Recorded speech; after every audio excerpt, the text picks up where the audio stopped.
Yan, hello po, magandang gabi. Magandang umaga, no? Kung nasaan panig tayo ng mundo. Ayan. Magandang araw po sa inyong lahat, ha. Today is January 2nd. Ayan, okay po. Yung love reading pala, nakagawa na ako in advance ng December. I-check nyo na lang dyan, ha. Love forecast. Para sa lahat ng mga signs naman na yun. Okay. So, ito tignan natin na ang situational reading. Kanino kaya yung ating makukuha? Okay, sana no. Isa sa inyo. Ayan. Okay, meron tayong Page of Swords. Para kahit na hindi nakakapagpa-personal reading, nakukuha ko yung mga energy. Keep on commenting lang po ha. Ayan, keep on commenting. Dahil sabi ko nga binabasa ko lahat-lahat ng mga comments ninyo. Makuha ko lang yung energy. Kaya lang iba kasi hindi ko maintindihan. Tagalogin nyo na lang po. Ala, ang dami naman nito. Pigilan ba natin to? Tignan nyo naman. Oh. So, sige. Ito tayo, may Union card. Yung kanina is Page of Swords. Merong Three of Swords. Ayan. Ayun po pala sa mga nagme-message. Hindi pa po ako ang tawag dito. Nakakapagpa-personal reading sa ngayon. Ang dahil ko pa pong tinatapos, inaayos po. Ayan. Tapos may mga order na, mga panibagong order. And then meron tayong Four of Cups, apathy card. Ayan. So, January 4 po ang resume ng JNT. So, January 4 ko po mapapadeliver yung mga bagong orders ninyo, ha. Yun naman mga naman para daw sa kanilang Chinese New Year. Oo nga naman, di ba? And then, meron tayong Six of Wands. Meron tayong Nine of Pentacles. And meron tayong Knight of Pentacles. O, ayan. Isang bagsakan yun, ha. So, isa na lang kulang. Ayun. Okay. And meron tayo ditong Seven of Pentacles. Okay. So, meron na. Kita nyo na agad, ha. Merong ipinaglaban sa isang third party situation. Ayan. Meron nagsisisi. Ayan. Union card. Pagbabalik. Okay. So, siguro itong taong ito, no, kung sino man ito na nakasakit sa inyo, gustong-gusto niya pong bumalik. Gustong-gusto niya makipag-usap sa iyo. Kaya lang may pumipigil sa kanya. Alam mo kung bakit? Kasi successful ka, oh. See? Naging victorious ka, successful ka simula nung umalis siya. Ganda, no? Ayan, mapera ka na ngayon. Ayan po. Kung hindi man mapera, maganda ang buhay. Ayan, kumbaga nasusunod na lahat, Ito po siya, nakastagnant. Ayan. Hindi niya kasi alam kung paano, no? Kung ang ibig sabihin, alam naman niya na, alam niya sa sarili niya, o hindi siya sigurado kung magbabalik siya sa iyo, kung tatanggapin mo pa. Kasi sa ngayon, parang hirapan taong ito. At ang kanyang focus ay sa paghahanap buhay. Paghahanap buhay at pagsisisi, no? Ayan. So, yun ang pakiramdam niya. Alam niya sa sarili niya na hindi na siya maaaring bumalik pa sa'yo. Ayan, congratulations sa mga totally healed. Ayan. May nakita ako nag-post kanina, no? Ay, sorry. Gumalaw. Isa sa mga, naging, parang ko na siya, ang tawag doon, naging customer ko siya, no? Client. Ayan po. Ayan, super ganda na ngayon ni Madam. Hello, Madam. Ang ganda niya. So, kita-kita nyo dun sa niya na totally healed. O, diba? Talagang nag-heal. Sabi ko nga, nag-comment ako dun sa picture niya. Wow naman, ma'am. Totally healed talaga. Kitang-kita po sa aura niya. Tapos sabi niya, nag-reply siya, thank you so much po, sabi niya, at naalala niyo pa ako yung story ko. O, diba? Kasi po, bawat isa sa inyo may kwento. Ayan. Pero hindi ako nag-chichismis, Hindi ko yung kinukwento sa iba. Bawat sa isa sa inyo may kwento, no? Ayan, na pinapahalagahan ko yan. And kapag ka nakikita ko talaga na nag-iiba yung itsura nyo, no? Kasi iba naging friend ko niya sa Facebook, nagpapa-add. So, ano ba naman tayo? Sino ba naman tayo? So, i-add natin. Ayun, so yun, pag nakikita ko talaga nagbago, nag-iba yung itsura, yun yun, nakikita ko na, wow, totally healed na siya. Oh, di ba? Ang ganda, no? Sana, no, lahat ng nakaranas ng sobrang sakit nitong 2024, ngayong 2025 ay mag-totally heal. Oo, di ba? So, eto ha, sa ating situational reading sa una, ayan, itong taong ito, gustong-gusto niyang humingi ng tawad sa'yo. Gusto niya magbalik. Kaya lang alam niya na sa kanyang sarili na baka hindi mo siya tanggapin. Ayan. Kasi, ayun na nga, mayaman ka na. Mayaman ka na. Mapera ka na. Ayan. Naitaguyod mo ang sarili mo. Ano? Kumbaga yung kahihiyan niya na lang sa ginawa niya sa'yo. Magsisi ka man kasi, di ba? Wala na eh. Tapos na. Wala ka na ano. Yung pagsisisi talaga lagi nasa huli, wala sa bungan. Okay, and then may nag-flip. Ito ay ang Three of Swords, naka-reverse. Air sign, Gemini, Libra, and Aquarius. O, sabi dito, negative self-talk. Ayun na nga. Puro negativity na yung nasa isip niya. So, kasi, hindi na, alam niya na yun eh, na makakabalik pa ba ako sa buhay ng taong ito. Lalo na kung kagaya nga nung kinukwento ko sa'yo na totally healed ka na. O, diba? Ano na yung tingin sa'yo nung tao? Hindi na ganun dati. Kung noon, sobrang ano sa'yo yung tao. Tao dito, yung attention nasa sa'yo. Pero ngayon, siguro pag nag-healed na, no, kahit sino naman, wala na. O, diba? And then, meron tayong the Hermit, which is an earth sign. Yan. So, ayan, nananahimik na lang. Ito siya, no? So, pananahimik na lang yun talagang kayang-kaya niyang gawin na yun. Diba? Wala na eh. Hanggang doon na lang eh. And then, meron tayong that Tower, which is a fire sign. Ayan. Meron siya ngayon kinakaharap na malaking problema. Aside from the fact na gusto kanyang makausap, meron siyang problemang kinakaharap ngayon, malaki. And then the High Priestess, which is a water sign, ayan. Alam mo, ayan, nararamdaman mo rin ang pagbabalik nitong taong to, no? Na gusto niya sana sa'yo makapag-usap. Kaya lang, alam niya sa sarili niya na hindi na tama din. Okay? And then the Moon, which is a water sign. Ito para sa iba naman ha. Yung iba, nagkakaroon ng anxiety, premonition. So, ibig sabihin, alam nyo na, kung baga nararamdaman nyo na, no, meron kayong kitob. Malakas yung kutob nyo sa isang bagay. So, kung ano man po yan, ha, na kinukutoban ninyo. Ayan. Okay po. Ano tong bagay na to, na malakas ang kutob nyo? Maaring totoo daw po iyon, ha. Kung ano man yung kutob na yan. Check pa nga natin. And then, meron tayo ditong Page of Pentacles in reverse, which is an earth sign. Ayan. Lack of commitment. Laziness. Yung iba pakiramdam pantamad. Oo nga naman. Baka may pasok na ha. Bukas. Tapos pakiramdam pa pabigat pa. Oo nga. Kasi syempre, kagagaling lang natin. Tapos tayo ipapapasukin na agad. Kagaya ko po, may pasok na ako ng 10:30 ngayong gabi. Ayan. Diba? And then, meron tayong Six of Cups, which is a water sign. Yung iba naman, nakapag-forgive na. Patawad na, no? Ayan. Ikaw siguro, no? Kung ikaw yung nasa situational reading kanina, yung sa ating white tarot card, maaring nakapagpatawad ka na. Kasi dumating na lahat ng swerte, yung abundance na para sa'yo, no? Kaya lang siguro yun lang, talagang hindi ka pa rin makalimot sa lahat ng nangyari. No? Iba kasi po yung pagpapatawad, iba pa rin yung pagkalimot. Diba? And then meron tayong Wheel of Fortune, fire sign. Ayan. Air na lang yung wala ha. This is ang ganda, no? Wheel of Fortune. Sabi nga dito, a good karma. Yun na naman, what goes around, ayan.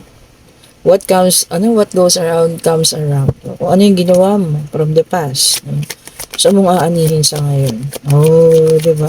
Kung nang-apa kayo ng tao, nanakit kayo ng tao, nang maliit kayo ng tao, mga nakararaan, baka nag-iba na, umikot na yung mundo.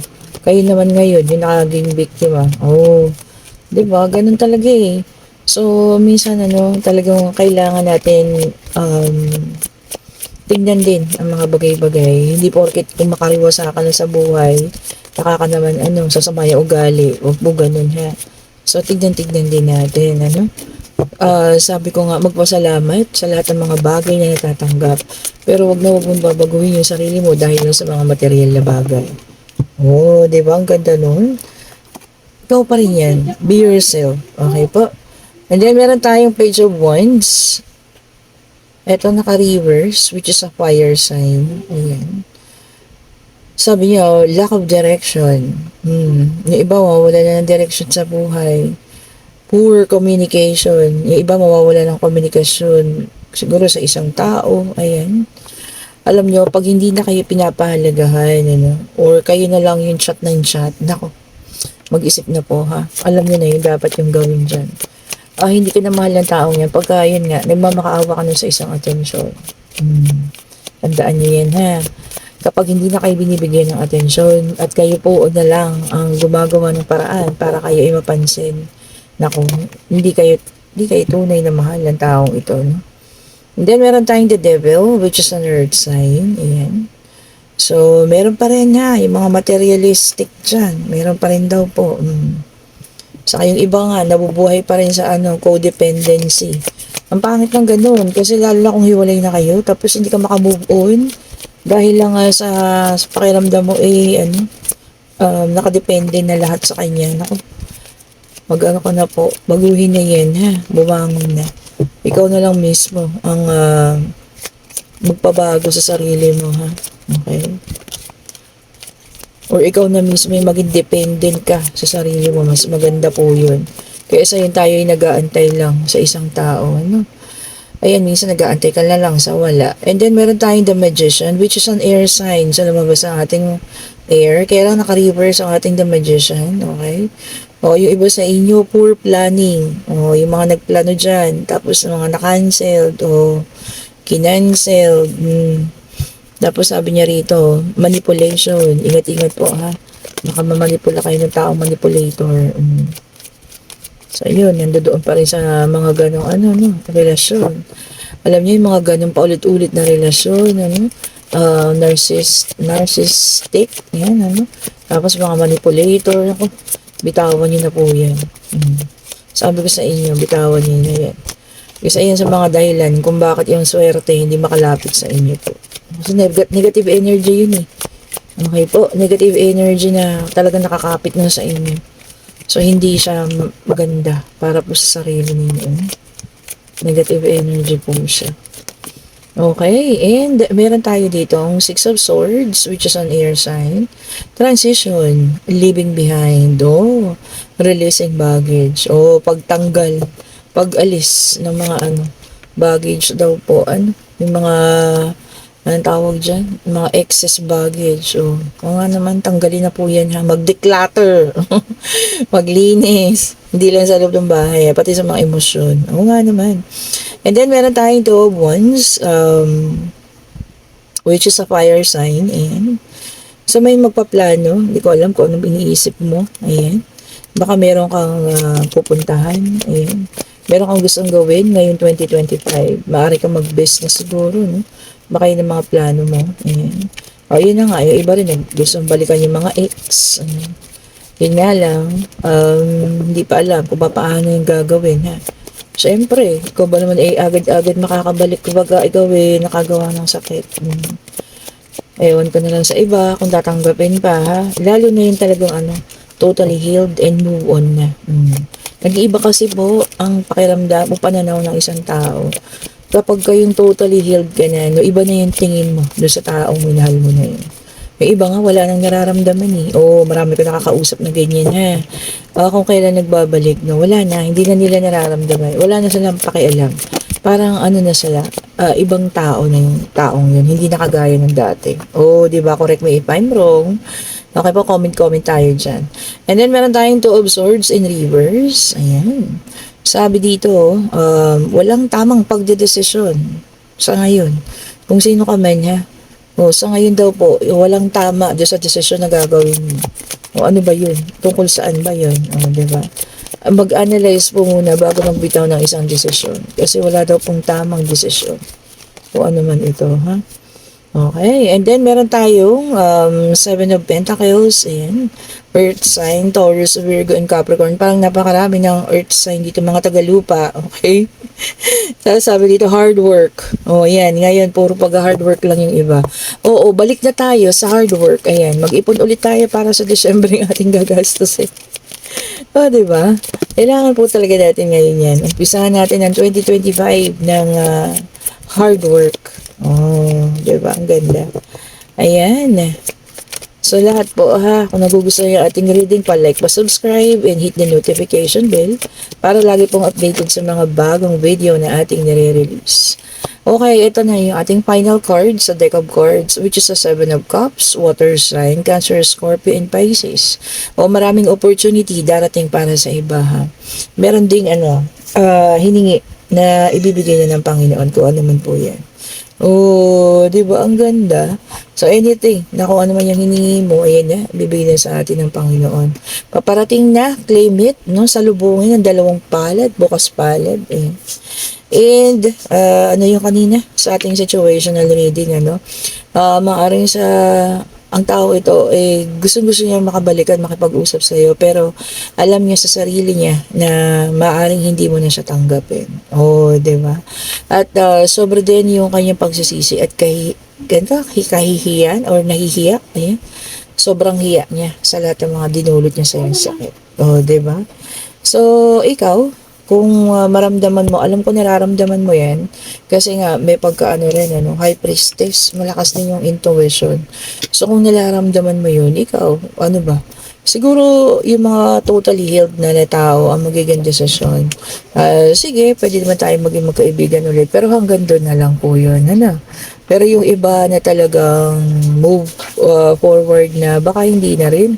No? Especially yung mga sobra-sobrang nasaktan ng taong yan. Oh, 'di ba?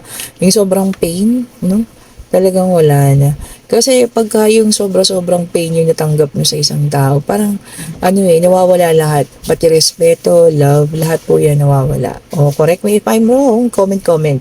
Ayan, so ito na. Pwede tayong magtanong. Yes and no card. Ayan. So ano po ang inyong katanungan pag-ibig? Ayan. Financial. Pangyayari. No? About next year. Ayun, lumabas na agad. Tingnan natin. And yes po ang sagot. May number 4. Kung ano man yung tinanong mo, pwedeng 4 months from now. Ayan, 4 days, 4 weeks, kung ano man yun ha. And yes po ang sagot. Oh, diba? And this is the Emperor. Yung iba, stability na lang yung gusto ngayon, maging stable, ano? Whether it's emotional, financial, ganyan, ano? Or sa kung ano man yan, sa work, no? Gusto niya maging stable. Yun talaga maging matatag. Ano, yun na lang yung iba, yun yung focus nila as of the 2025 goes. Diba? Ang ganda. Okay po. So, hindi lahat nagpo-focus ngayon sa pag-ibig. Marami. Iba-iba yung mga focus ninyo po. Ayan. So, kung nagugustuhan nyo ulit ang ating reading, pa-like, pa-subscribe, and hit the notification bell para lagi tayong updated sa ating mga parang lagi tayong updated sa mga bagong videos, ha. Ayan. And ito ating mga bracelet. Ayan. Meron po tayong ganito, ha. Ayan, oh. May evil eye. This is, amethyst. Ayan. Malaki yung evil eye niya. Ang ganda, no. Last year pa to, pero ngayon ko lang po nailagay sa box. So, kung sino may gustong ganitong design, ayan, para po sa year, Chinese New Year, ayan, sa good health, no? Tapos may evil eye na siya na ganun. Message na po kayo ngayon, ha. Kunin ko yung mga orders ninyo. And then, meron din tayo ditong tiger eye, ayan, for wisdom, ayan, and clarity, para malaman mo mga intentions ng mga tao sa paligid, ano. And then, meron din tayong citrine, yan. Napaka-powerful. This is citrine mantra, ha. Yung isa is classic citrine. Andun yung may pinya. Hindi ko alam ba naayos. And syempre po, meron tayong jade. Ayan. Kung sino may gusto sa ating jade, ayan. Alam niyo na ang jade is stone from the heaven. Ibig sabihin, malapit sa Diyos. Ayan. Ang napaka-good luck ng jade, ha. And then, ang ating black tourmaline with evil eye, ayan, turns negative energy into positive. At ito yung isa nating, tawag yan, amethyst. Yan, meron siyang ganun. Ayun, yun lang po ang kanyang, differences nila. Kasi yung isa, ayun, so may evil eye na ganun. Tapos ito naman, ganun siya. Okay. And, check pa natin yung iba. So, kung sino naman na may gusto ng ating combination, ayan. Meron po tayong combination ha, Tiger Eye and Black Tourmaline, ayan po. And kung sino gusto naman mag-focus sa love life, ayan. Meron tayong Rose Quartz. Uy, marami na rin natulungan ng ano ha, Rose Quartz. Ayan. Maikwento ko lang, no.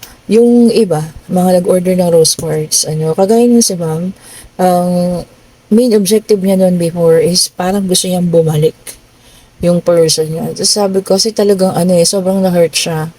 No, kasi siya yung iniwan. Pero sinabi ko nga, ma'am, sabi ko, ang Rose Quartz, ibibigay niya po sa iyo yung tama. Yun. If para ka na sa moving forward, sabi ko, yun po ang marireceive mo sa kanya. However, kung magbabalik, maaring kayo pa rin. Kaya lang kung talagang moving forward na po yung para sa'yo, mararamdaman mo sa sarili mo yung relief. Kasi totally healed ka na. And which is yun nga pa yung nangyari sa ngayon. Oh, di ba? And sabi ko nga sa inyo, ito rin ang ating Black Rose Tourmaline. Ayan, maganda rin to sa mga sumpa. Ayan. Yung mga nakakaramdam ng kung ano-ano, negative vibes dyan. Ayan, mag-Black Tourmaline. Kaya Black Rose Tourmaline. Okay, so sabi ko sa inyo ha, kung ano yung para sa iyo, siyang ibibigay ng ating tawag dito, Rose Quartz. Not necessarily na meron kang kapartner or ano man, ano. Maaring na parang para sa'yo ngayon is totally healing and peace of mind muna bago ulit sumabak sa panibagong pag-ibig. Oh, di ba? Ang ganda. Ayan, kung nagugustuhan niyo ulit ang ating reading, pa-like, pa-subscribe, and hit the notification bell para lagi tayong updated sa mga bagong videos na nire-release. And kung gusto niyo ng ating mga charms, ayan, pwede na po kayo mag-message sa akin, ha. And huwag niyo rin kalimutan ng ating mga evil eye. Ako pala yung nakalimot. Ayan, hindi ko na makalimutan, ano. So, meron tayong ring. Ayan, meron din tayong ganito, kagaya sa akin, adjustable. This is, parang ano na to sa akin, 4 months, 3 months, wala pong pagbabago. And also yung ating money ring, ayan. Walang mga pagbabago po ha, non-tarnish, hypoallergenic, ayan. Ito yung bracelet, ayan po, oh.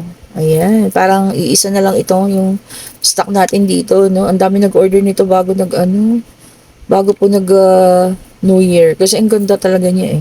Kamukagagaya nitong akin. O katabi ng set rin. Wala pong problema kung may katabi kayong ibang bracelet. And syempre yung ating mga kwintas. Ayan. Ayan po. Meron na rin yung ating classic na isa. Meron na po. Ayan. So mag-message na kayo sa akin. Nandiyan po yung link sa comment section. I-click nyo lang po yan. Ako po mismo yung makakausap ninyo. Thank you so much for watching po. Happy Thursday. Ayan. Ako'y maliligo na. At maghahanap buhay na ulit. Ayan po ha. Panahon na naman ang ating paghahanap buhay para nga tayo makaipon. No? Na naman ang ating gagastusin para sa susunod na Desembre. Ayan. Have a great day po. Stay safe. And kung gusto niyo magpa-reading by Tuesday and Wednesday po, pwede na kayo magpa-book ngayon pa lang. Okay po, kung gusto na magpa-reading, whether it's love reading or full reading, magpa-book na po kayo para sa Tuesday and Wednesday. Bye-bye po sa lahat. Stay safe po ulit. Bye-bye.